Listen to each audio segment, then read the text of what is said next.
Para sa akin, napaka-importante yung ganitong event ng CCP Lakbay Sine. Bakit, no?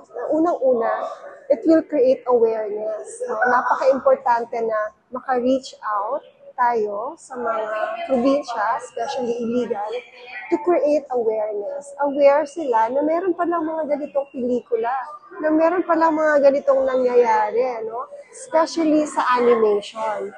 Now that we are now aware, ay meron palang ganyan, the next step or the next question is, paano nila ginawa yun? Okay?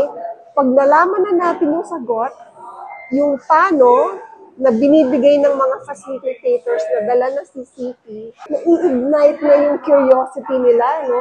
Na nalalaipan natin yung spark nila, yung curiosity of, ganun pala. Pag na-realize na natin na ganun pala ginagawa yon, ang next question, nakakonect ba ako doon?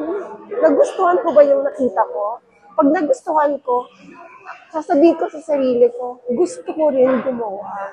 And with this festival, binibigyan natin ng another form of expression yung mga kabataan. Na hindi lang siya drawing, hindi lang siya photography, meron ding film and animation.